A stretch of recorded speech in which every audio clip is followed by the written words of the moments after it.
Well, greetings. I want to extend a very warm welcome to all of you who have attending today. This is the second in our series entitled our Client Education Series. We have registered 184 of you in 9 states, so a very big and warm welcome to you that are clients. We also have some family and friends as well. Well, I think you're going to find our topic extremely interesting and informative. Our goal for these sessions, specifically for our clients, is to really deliver timely information that's relevant to your planning and bringing in experts from throughout the country, and also draw from the expertise that your advisory team has had over the last 35 years. And so this is no different. And Social Security is something that's going to touch all of our lives and has touched your life, whether you're drawing Social Security right now and you've got questions on the integrity of Social Security and funding, that's going to be addressed.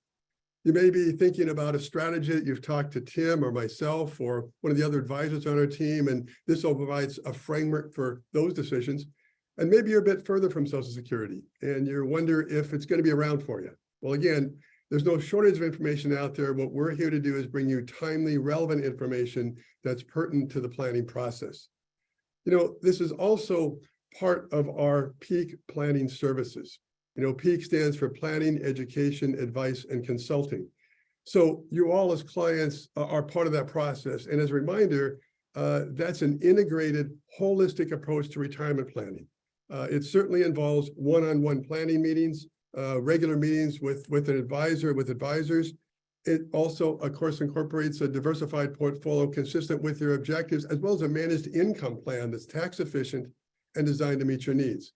We also bring in an education component, and that's really several dimensions. One, certainly our website is that way, but this is a program that we rolled out in 2023, headed by Tim on our team, and the whole idea is to bring timely information in a virtual environment like this and kind of capitalize on our familiarity with Zoom and our ability to deliver information like this and draw on our experience over time.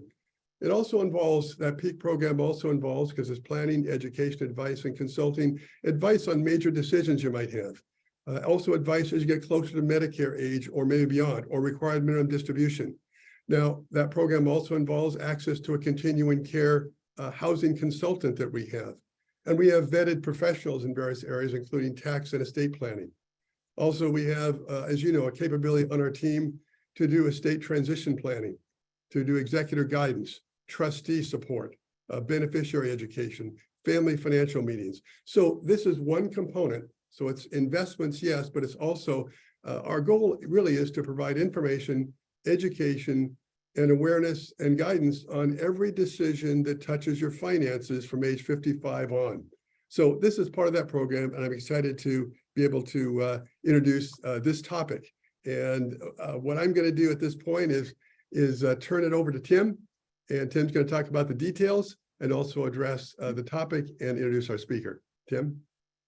Well, thank you, Paul. And thank you for everyone for joining us on a beautiful day. It's, these days are kind of rare in the Northwest, so it's always great to have you attend, and especially on a nice day and taking your time out. This is going to be a topic that, as Paul mentioned, is near to all of our hearts as far as the benefits of Social Security, and the retirement that you envision obviously incorporates this benefit. And so we wanted to roll this out as the second of our educational series. Again, something that there's been a lot of talk about in the press, a lot of discussion about, as Paul mentioned, the health of the Social Security system, the longevity expectations of it. If you're not taking your benefit, should we wait? Should we take it early or delay? There's a lot of things that are going to be unpacked, obviously, in this 45 minutes to an hour. So I think this is going to be a very beneficial topic, be very enlightening, and again, a very pertinent discussion point. Just to mention too, this is, as Paul mentioned, our second in our series of events. The first one was done back in February. This one, obviously, in May. We're going to enroll another one out in September. So our goal with these educational events is to have typically 3 virtual events a year on various topics. And then our capstone event is going to be our client event up at Newcastle Country Club, which will be a live event. So be looking forward to these other events that are also coming out, which we'll hit on at the end of our event. The other thing too, I just wanted to mention is just some logistics with regards to our event. There will be a time, Max is going to speak. Max McQuiston, our speaker, will talk for about 35 to 40 minutes. There will be time for some Q&A, and we want this to be really beneficial to you. So please take advantage of that Q&A capability. And if you're unfamiliar with Zoom, how to ask a question, there should be, if you click on the bottom of your screen, there should be a Q&A box, an icon there that you can click on. That'll take you to a chat box, and then you can just type in your question.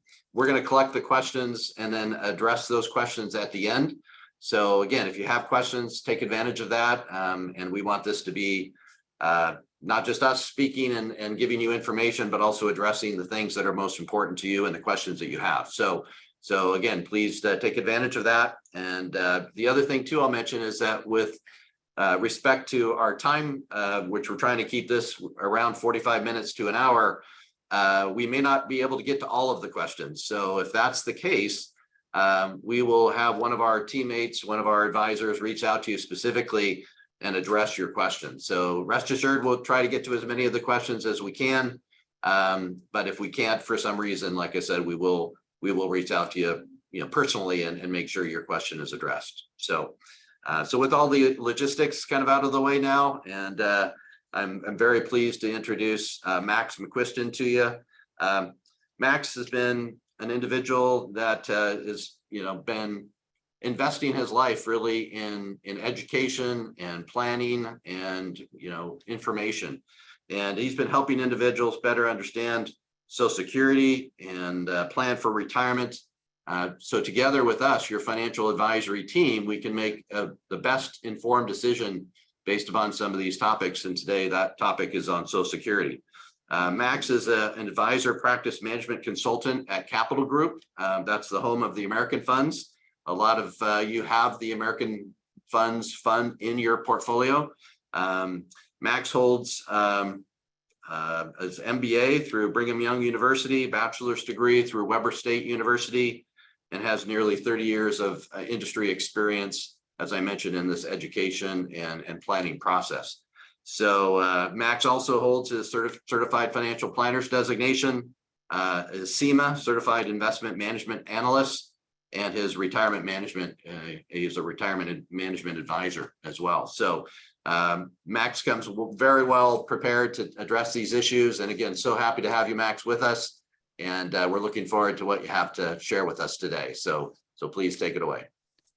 All right. Well, it's wonderful to be with you today. Thank you for allowing me to join the call. And really, I hope today that to really help you understand better the options. Some of you are already taking Social Security. Some of you are in the near future will take it, but really helping understand the options so that, again, you can make a better decision if you haven't already. And for those of you that have, really talking, we'll address some of it in the Q&A as well, is just the longevity, what to think about, who makes changes to Social Security, what are the times they make changes. The last major change was the Bipartisan Budget Act of 2015.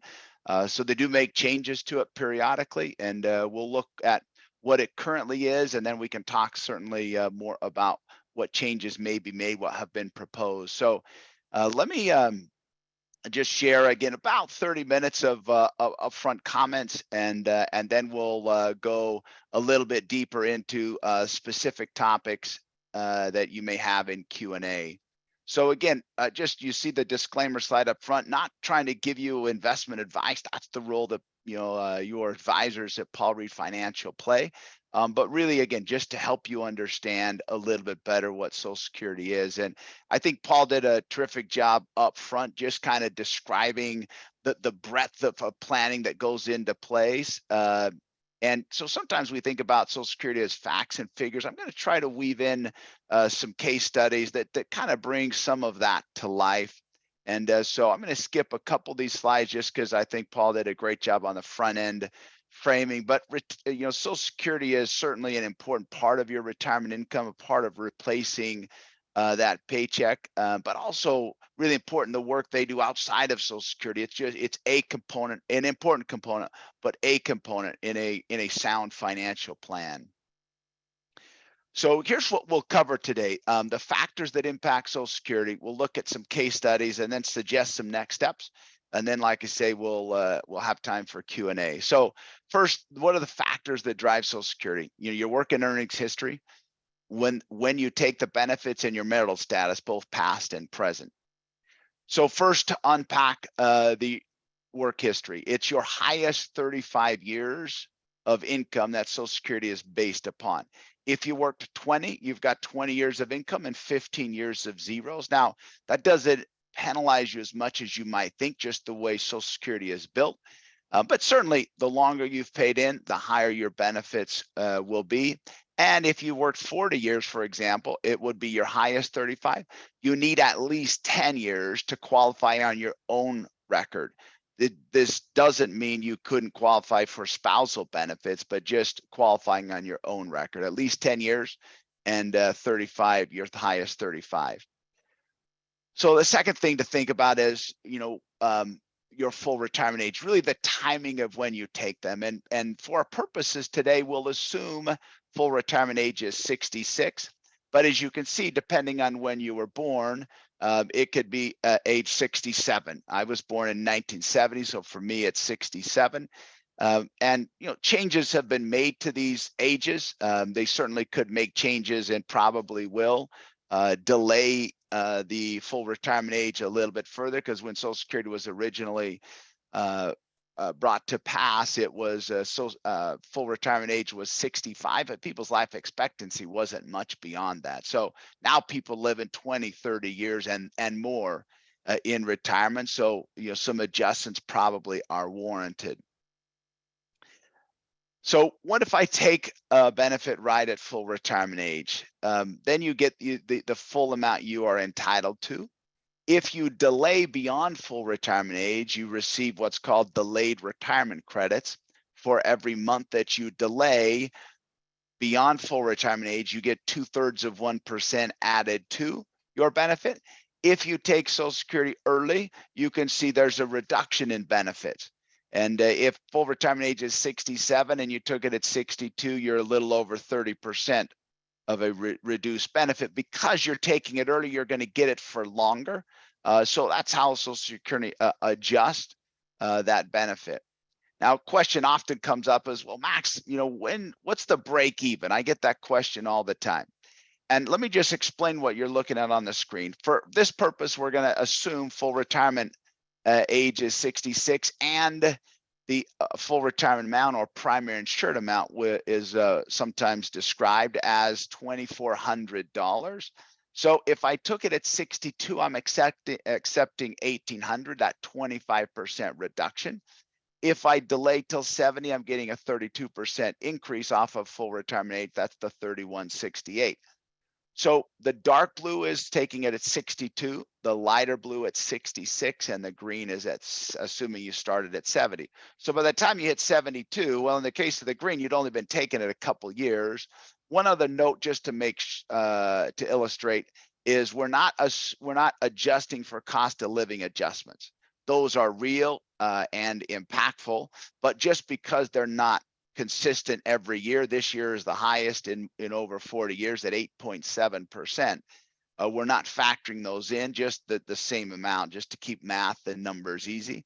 So if I start at 62, by the time I hit 72, I'd receive $216,000.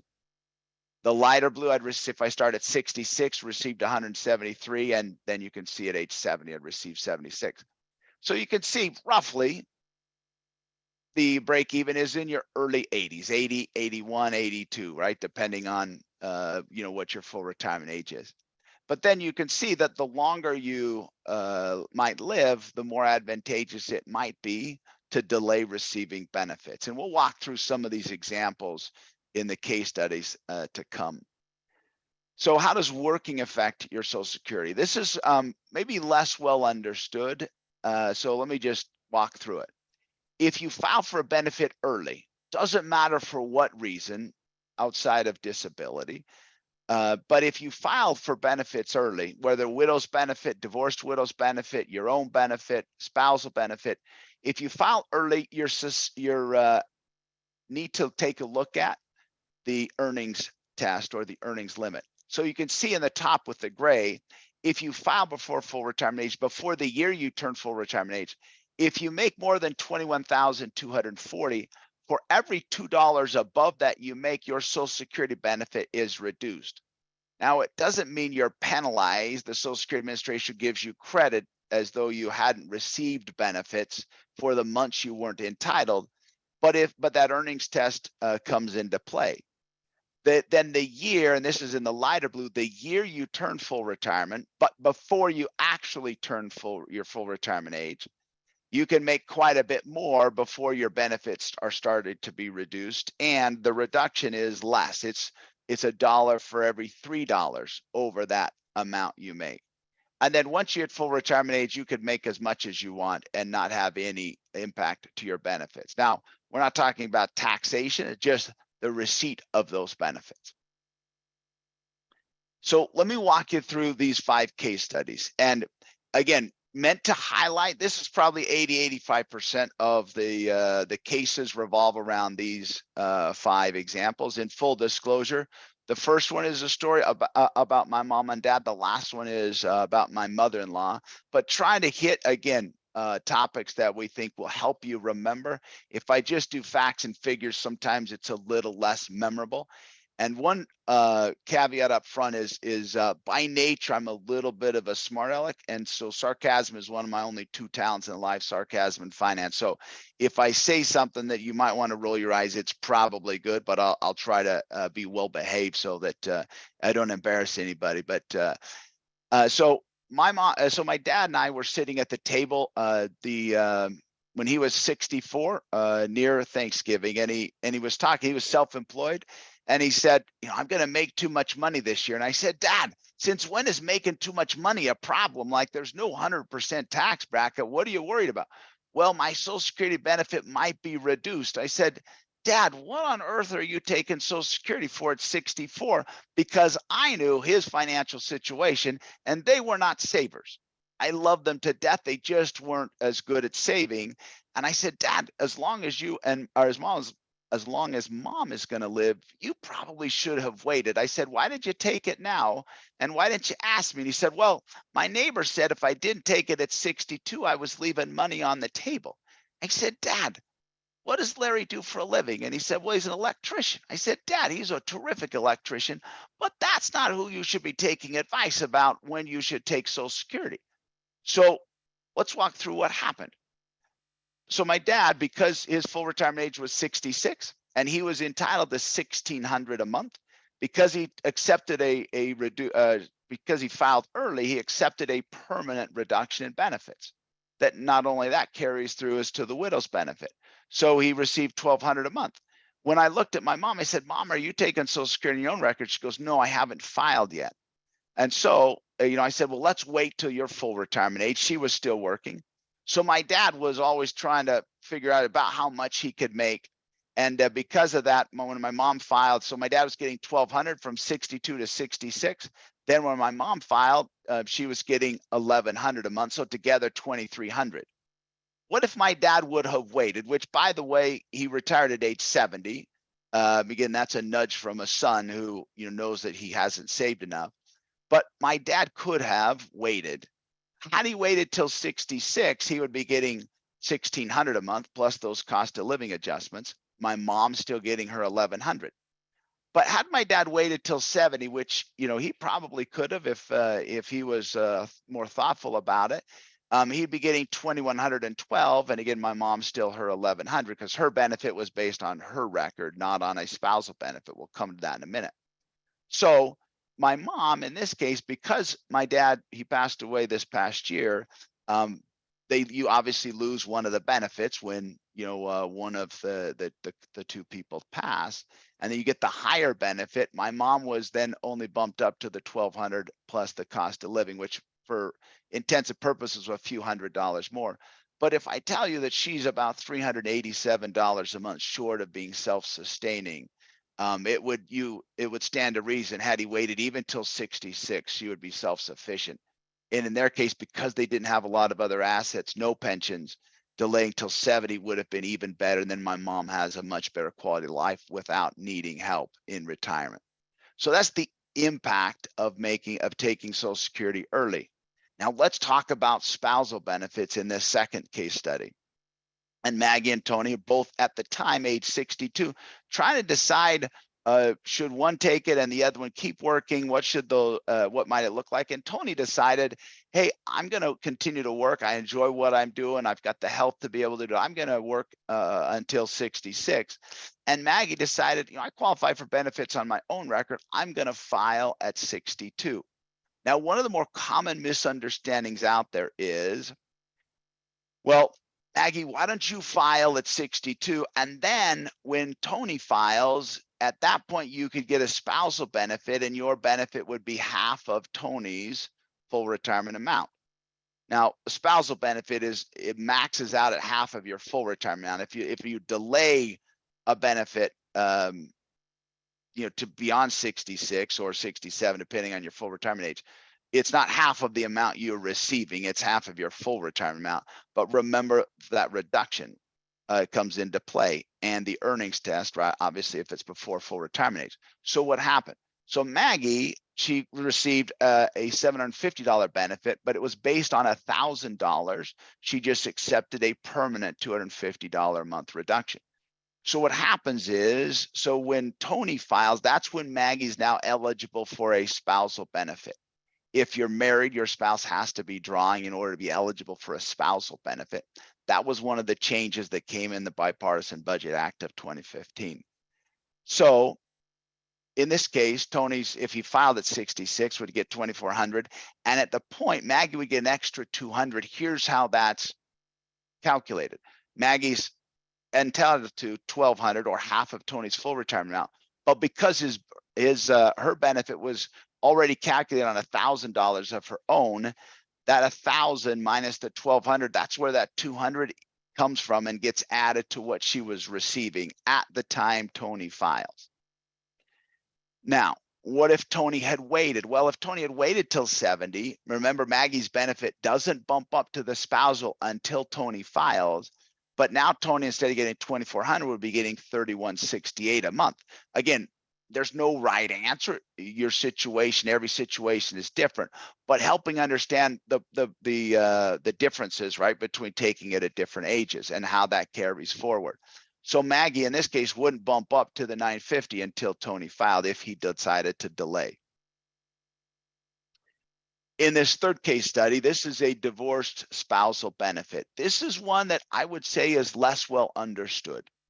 And part of it is because people don't always understand that, or maybe they sometimes worry, well, what if I'm divorced, is it going to impact my ex-spouse or if they're married, what are the impacts? So a couple things around divorced spousal benefits. Number one is you have to have been married at least 10 years, divorced for at least 2, and currently single.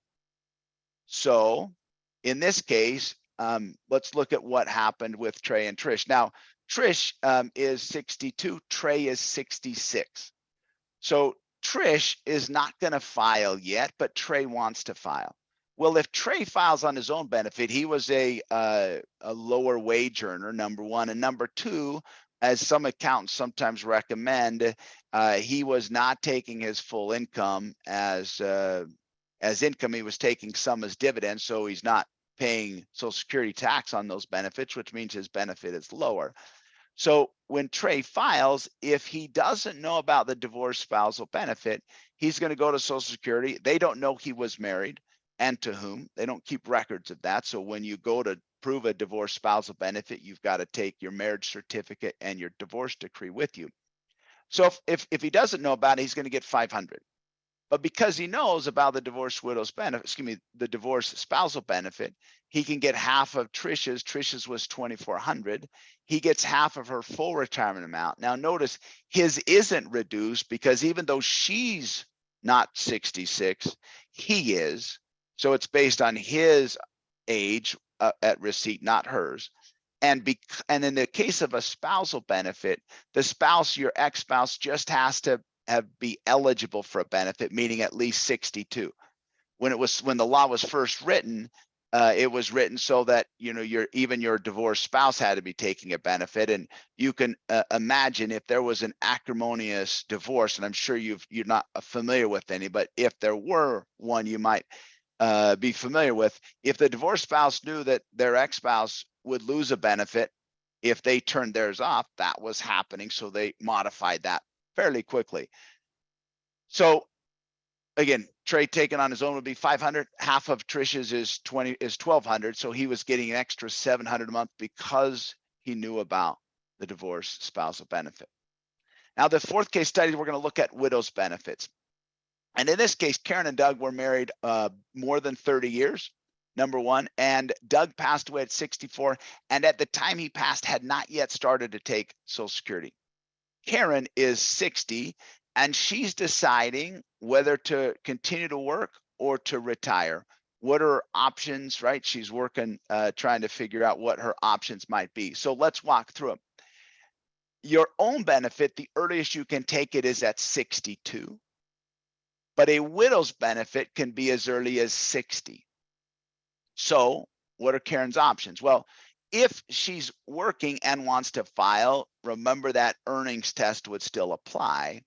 But if she decided to quit working, and we're again using the same illustration of 2,400 for Doug's full retirement amount, she would accept a 29.5% reduction in benefits because she's taking it early. So she would get about $1,716 a month.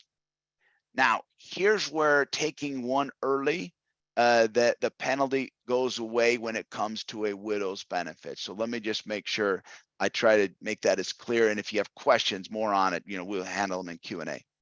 So Karen decides, well, I'm going to retire. I'm going to start taking my benefit based on as a widow's benefit based on Doug's full retirement amount. Now it's reduced because she's taking it early, but once she hits 62, at any point thereafter, she can switch from a reduced benefit as a widow to her own benefit, right? Or it could be the other way around, right? Depending on which is higher, you could start, but you couldn't take your own benefit till 62. So if she wanted a benefit at 60, it'd have to be widows. But then she could wait and transfer to her own benefit later. And so she could transfer at 62. What if she waited till 66? Her full retirement amount is $1,850. Now, just so you know, cost of living adjustments go up together, regardless of whether you're taking a benefit or you're not. So you're not penalized the cost of living adjustment. If you're not taking it, you get it anyway once you hit 62. So those would, in theory, rise in tandem. But what if she waited until age 70? Then she gets quite a jump, right, from a reduced benefit up to her own benefit at $2,442. So again, the widow's benefit, and for that matter, we'll talk about in a minute, the divorced widow's benefit, taking one early and switching to the other, that's the one, those two cases where you are not penalized permanently for taking one early. All right, last case study, a divorced widow's benefit. So my mother and father-in-law, they were divorced before, they were separated before my wife and I met, and divorced not very long thereafter. And it was a little acrimonious, more my mother-in-law towards my father-in-law. So they really weren't together in the same place very often. But as life, went on, my father-in-law remarried a couple of times. Neither of those marriages lasted very long. But in the case of divorce spousal benefit, it doesn't matter. Number one. But number two, as my dad fell ill, father-in-law fell ill with cancer later in life, and it became apparent that the cancer was spreading and he was unable to recover from it. I said to my mom, I said, and I called her mom, but my mother-in-law, I said, hey, when dad passes, you're going to like him a little bit more than you did. She goes, Max, we've kind of made amends. I'm fine with him. And I said, well, you're going to get a little bit of a bump in your income. And she goes, why? And I said, well, because of the divorced widow's benefit. So here's the way that works. She was getting $1,530 a month. He was getting $1,680 a month. So once he passed, then she can she could go down to, and we went to the Social Security Administration, showed her divorce decree, showed her marriage certificate, and they bumped her up from her benefit to a divorced widow's benefit. And I said, so Mom, there's 1,800 reasons a year, now $1,800, to like him a little bit more. And she would give me a hard time about, yeah, we're just fine. And I said, and also 1,800 reasons to like the decision your daughter made to marry me even more. And that's when she rolled her eyes, right? So, but the reality is, she said, well, how would people know about the divorced widow's benefit? And I said, unless they hear it from their advisor, they probably don't know about it. It's not that well known. So if you know somebody it relates to, you might want to make a mention of it. So again, really what I want to do with those case studies is just try to help you understand that the time, there's no one right decision of when to take it. It's look into your own situation that you know, at Paul Ried you've done. But at the same time, understanding each of those decisions you make has impact over the rest of your life. So it's important to make an informed decision. And I'll skip through that. There's a couple of things I want to just highlight about Medicare. And I'm not a Medicare expert, but a couple of things you want to know. Number one is, when do you need to file for Medicare?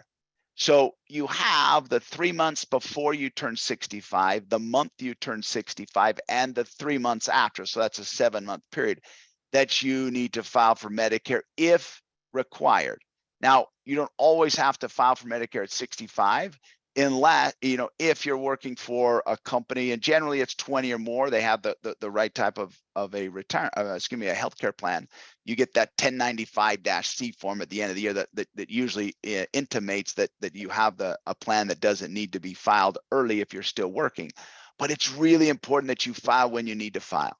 And so my suspicion is you're going to get a call the year you turn 65, at least 3 months ahead, to check in and see if you need to file. Sometimes people thought they were still working, but it wasn't for the right size of company, or maybe they didn't have the right kind of a plan. So they should have filed for Part A at least, but they didn't. And so that the penalty for not filing when you needed to is permanent. So it's really important the year you turn 65, just make sure that you don't. And again, I'm certain if you reach out to your advisor, they will be able to help you understand and probably refer you to someone who does Medicare planning, just to make sure if you need to file that you do. And if not, you can file after you retire from your current work. And I believe the period you have is an 8-month window. So the other part about Medicare that's important to understand is, what are your premiums based on? Now, if we were in person, I'd be asking questions and we'd be having a little more fun because I just enjoy that part of it. But if you think about Medicare, it's based, your premiums are based on your income 2 years prior. So if 2023 was the year you turned 65 and you needed to file, they're going to look at your income in 2021, and it resets every year.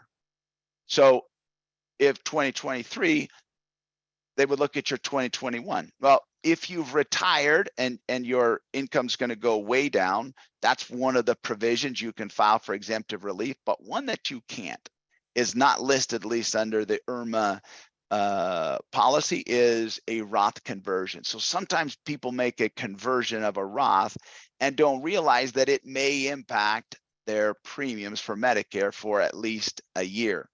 So here's the difference is, in 2023, your premiums per person could be as little as $164.90, but could be as high as north of $550 a month, depending on your income. So per person.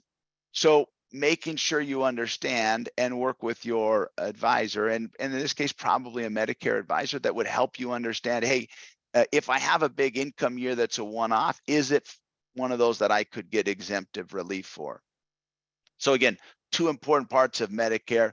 The other part of it we won't cover, just to make sure we have time for Q&A, but I just want to get that in the back of your mind. Now, really importantly, and if you don't take anything else away from this, which hopefully there was something that was helpful to you, I want you to write down SSA.gov. Now, if you're trying to remember SSA.gov, just spell it backwards, and you'll remember. Sometimes the government does things backwards. If you just flip SSA around, it'll be easier to remember, but don't type that in because it won't pull up the system. You need to be SSA.gov, not ASS.gov. But anyway, so SSA.gov, create a profile on there because it will allow you to model your own situation, but it also helps prevent fraud. Because unfortunately, people do try to file for Social Security on someone else's benefit. And if you haven't created a profile, it might happen. It's not very common, but it does happen. So creating a profile on SSA.gov is really important. And then just thinking about, how do I plan for Social Security in my situation? Even if you're in your 40s and 50s, trying to think about it, because you can look at SSA.gov what your proposed benefit would be and kind of factor that in. Have I saved enough for the type of a retirement that I want to have? So again, going back to the important disclosure of, there's no advice that we're trying to give because we don't know your situation, but that's where your advisors can be terrific with you at Paul Ried. And obviously from Paul's introduction, there's a lot of things they do in addition to Social Security, but it is something that they do. So now let me say a word, Tim, as you kind of get ready for questions. Let me just say a word about the viability of Social Security, because it comes up a lot. And if you want to see, you could Google the Social Security Fix-It book. Social Security Fix-It book. It's at the Centers for Retirement at Boston College. And you can see they kind of draw out in stick figures what things could the Congress do to make changes and make sure Social Security is available in its current format for everybody. The reality is it's Congress that makes changes. And people say, why don't they make changes more often? Or if they need to, why don't they do it?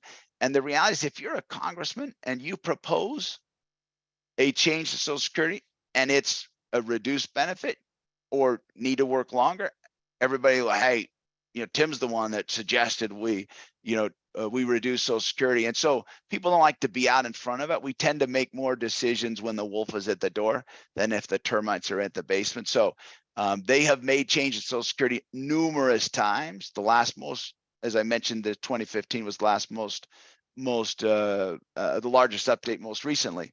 But they do make changes periodically, and Social Security is a math issue. They can make changes to it, and there's a lot of changes they could make. That Social Security Fix-It book will kind of walk through some of those, but we can certainly talk about it in Q&A if you'd like. So with that, let me hit the pause, and hopefully there's some questions that people would like to answer. If you remember 100% of this the first time through, you would be Mensa, and I don't think I would believe anybody that 100% captured it. So hopefully you got a question or two that we can address. But Tim, let me turn it to you to facilitate that, if that's okay.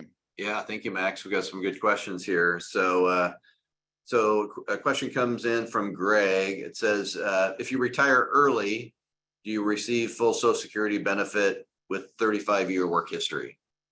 Good question. So, and I love the questions, and there's no dumb questions. So please ask them, right? I promise if you have it, someone else has it. If you file, even though you have the years, because you're going to be taking it for longer, if you take it early, you're going to get a reduced benefit. So if you file before full retirement age, there's going to be that reduction in benefits. Even if you're not working, the earnings test may not apply if you're not working, but there would still be a reduced benefit because you're filing early. So hopefully that helps. But so yeah, even if you had 37 and you retired at 63, there'd be a 2-year or 3-year or 4-year, depending, right, in between 3 and 4 year benefit reduction, because you're getting it for 3 or 4 extra years beyond what you would if you retired at full retirement age. So that's a great question. Yeah. Another one comes in from Diane. It says, biggest question for she and her spouse is that they're 63 and 64, is whether they should both wait till 70 or should one of them consider drawing theirs early. So this is where knowing your own situation is helpful, because I don't know enough about your situation to say, but there's oftentimes where in the case like the second case study, where one might wait till 70 and preserve a higher widow's benefit, and one might take it at full retirement age or even when they retired. but they're trying, so they want to get some money now, but still preserve a higher widow's benefit.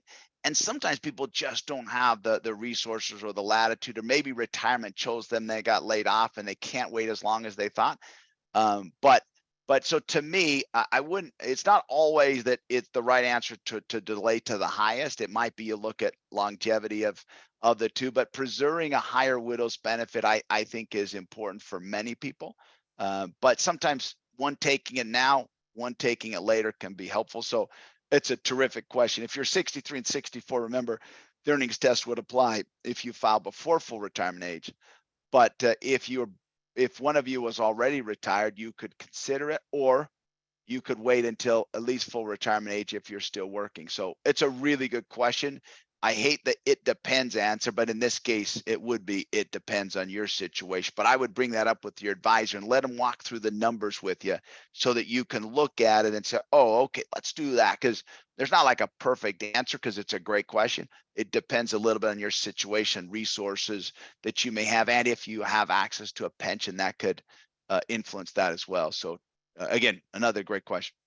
Yeah. So a question comes in from David. He asks, how do you view the recent announcement that Social Security trust funds would run out around 2034?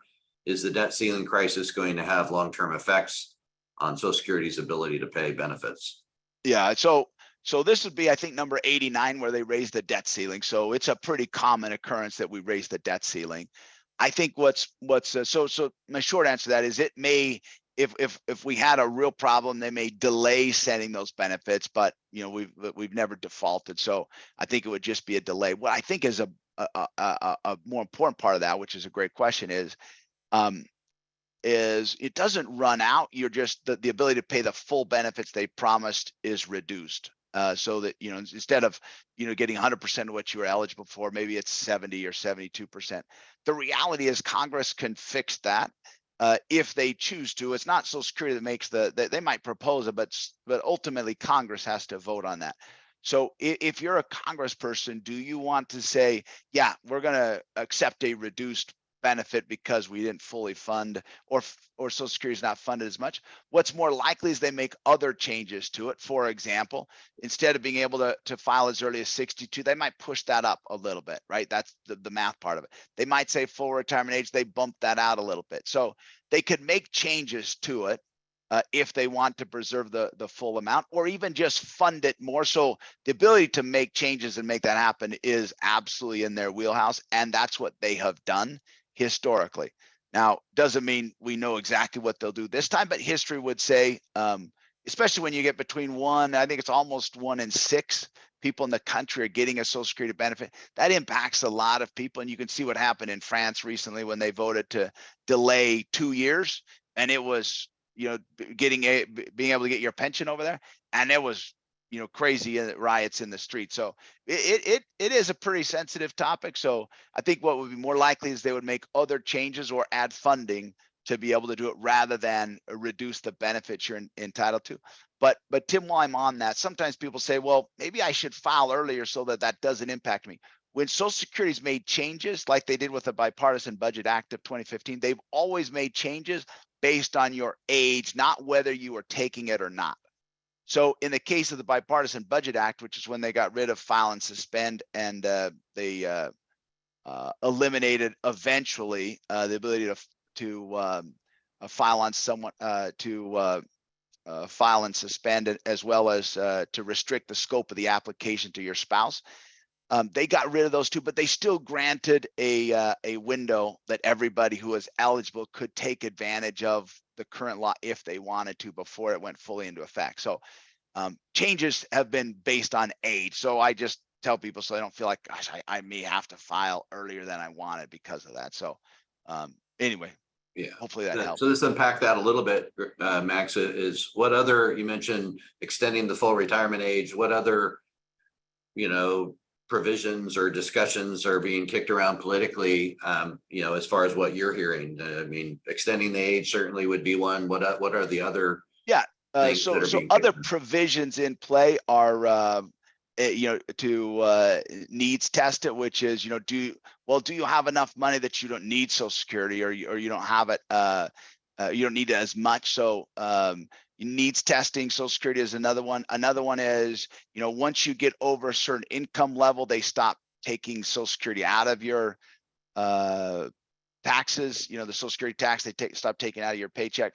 They could just get rid of that or push those numbers way higher. So those are three of the more common decisions that they've considered.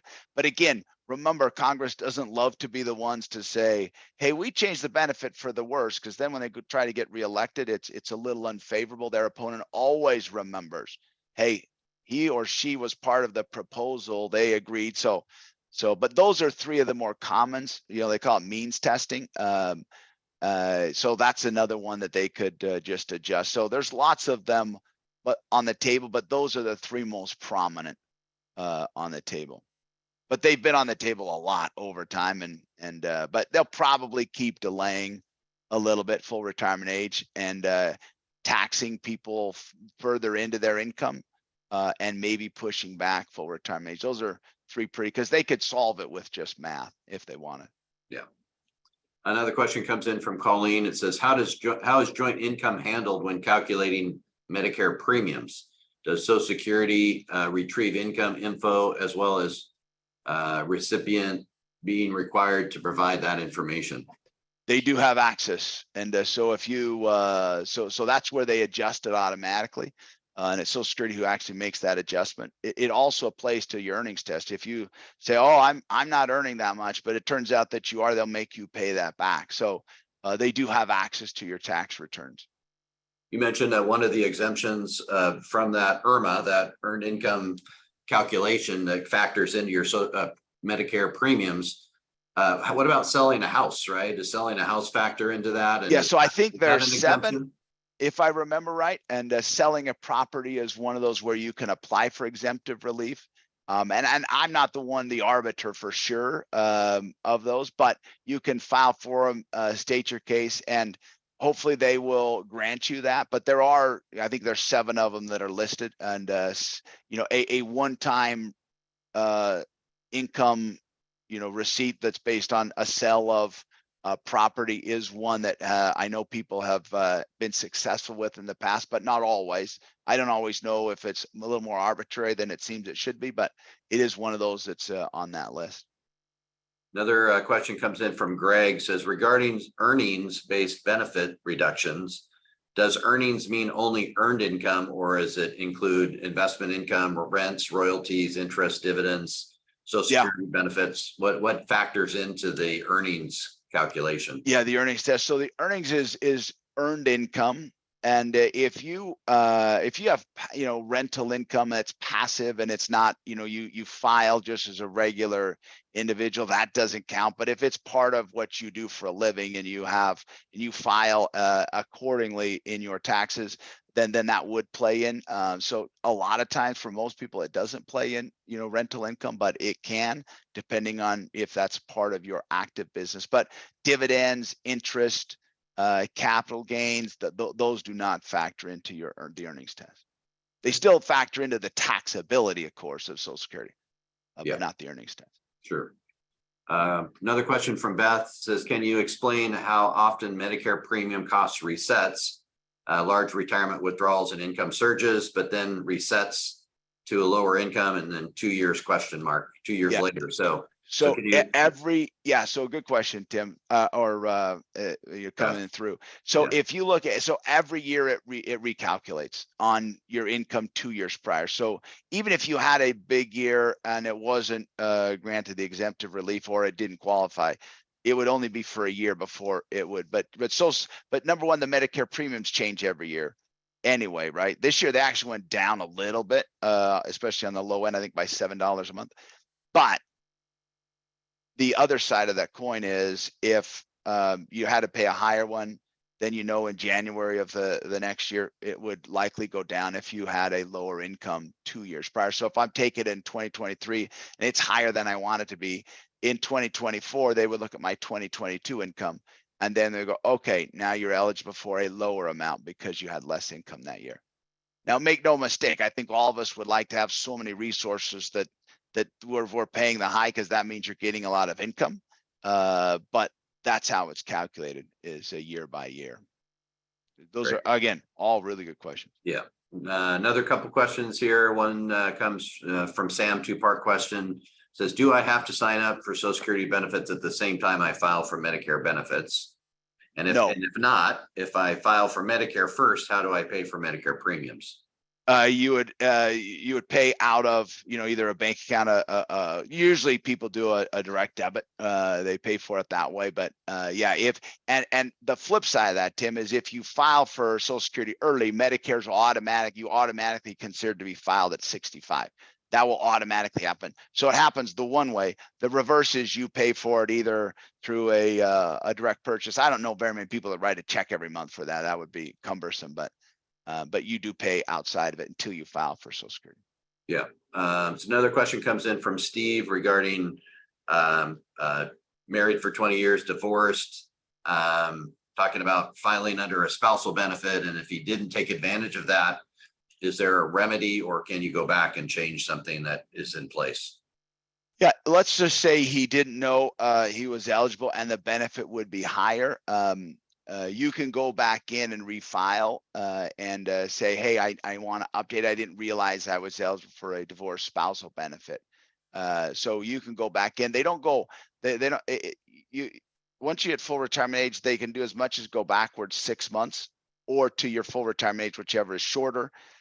But they won't go backwards if you're not full retirement age, and they'll only go back to full retirement age. So the reality is, if Social Security made a mistake, that's different. But if it just was you not understanding fully what the provisions were, because there's not just one, there's multiple provisions, then they will let you adjust that going forward and maybe go back a few months, up to 6, to make that adjustment. So if it might apply, I would, it would want to be soon that I would check into that. Yeah, great.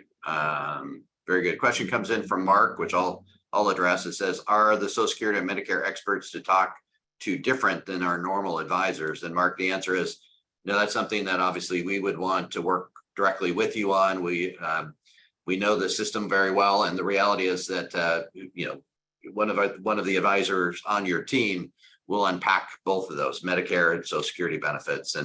And keep in mind too, as we're talking through this, we always want to kind of think of, hey, is there a right decision or a wrong decision? And the answer is it's very specific to each particular person and their own planning needs. So it's like, oh, should I have waited till full retirement age? If I took it early, did I make a mistake? Not necessarily. The reality is that decision factored into your planning specific to your needs and objectives. So the answer is, yeah, we are well equipped to address those questions and walk you through those as well. Another question. Hey, Tim, one note on that. Once someone gets to full retirement age, they can hit the pause button, as you guys know, and pause it and let it grow at that 8% a year and then turn it back on. So even if it was better to take it early and now you're in a situation where you don't need it, once you hit full retirement age, you can hit the pause and collect those delayed retirement credits. Yeah, great. So another question comes in from Roger. It says, if you take benefits early before full retirement age, is there a penalty, or does it adjust downward once you've reached your full retirement age? So good question on that. So the reality is that, and I don't love the term penalty, because they just are giving you the money earlier, so it's reduced, but they already calculated that based on you getting it and keeping it. So you get the cost of living adjustments along the way, which, obviously are always positive or at least zero. So your benefit would just increase over time, but you're not penalized. Again, you take a reduced benefit once you file, and that factors in all of those adjustments. So again, super good questions. Another question from Roger says, I retired, started taking my benefit, now employed again, getting a third of my income, what I was making prior. It says, based upon reduced wages, does that negatively impact his Social Security benefits? So if it's before full retirement age, I see what you're saying. So they're going to look at your highest 35 years. So if you're replacing, it's never going to be a detriment, because they've already factored it in, and it might just lift it a little, probably not as much as you might think it would, but it may lift a little if you're replacing a zero. but you would only replace a higher year with I mean, you'd never replace a higher year with a lower year. You just might replace some zeros or other even lower years than, right? Think about when you were in your 20s or what have you. You may be making a lot more, likely making a lot more now, even at a reduced level than you were in your 20s. So you'd be replacing lower years. But again, the increase might not be as much as you might think, but it's not going to go down. It might go up a little. Gotcha. A few more questions here from Fred. We're already drawing benefits. Can we suspend benefits and get an increased benefit if we resume it later? And I think you hit on that just a moment ago. As long as you're full retirement age, you can actually suspend and then get the 8% accrual, but that doesn't factor in if you're over 70, correct?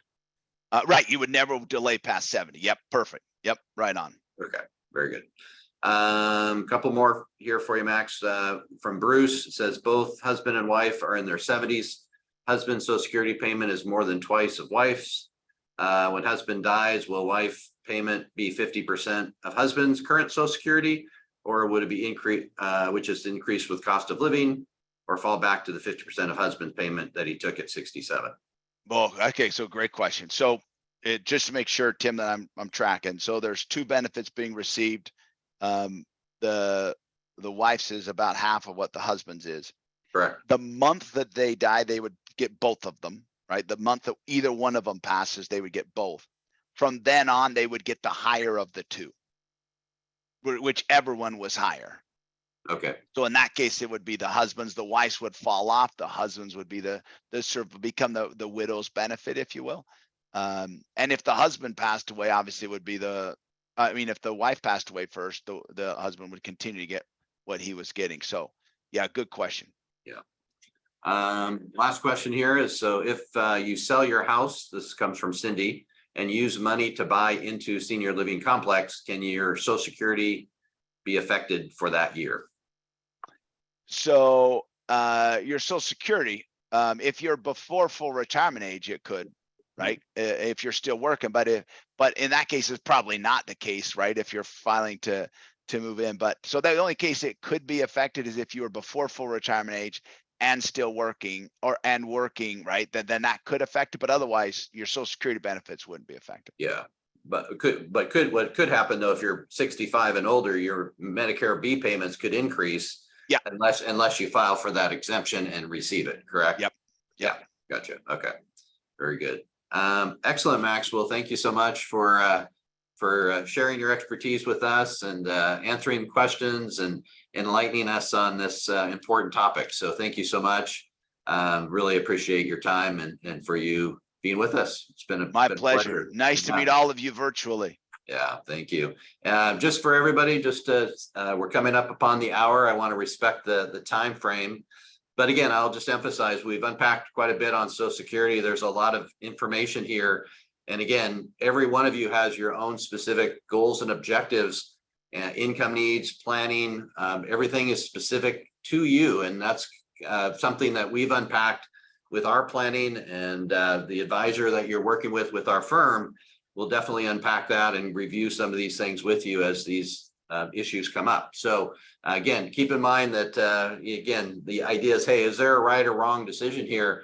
The answer is no. It's really specific to your goals, and it is very much tailored to each particular person. And so again, with the planning that we've done for a lot of you, these issues have been addressed. But again, we'll continue to walk through these life issues with you, spousal passing, other benefits that come in, big life changes. Those are all topics and things that we'll review ongoing with our typical review meetings that we have. The other thing too, I'll mention just in kind of the final minutes here today, is that we, as Paul mentioned early in the introduction, we are committed to this educational process, and this really is for you. We're trying to obviously bring information that we think is pertinent to your life and planning and education. And that's really what this is all about. Our next event is scheduled for September the 6th at 10:30. And that event, in essence, is going to be something that we're going to unpack as it relates to the Secure Act 2.0.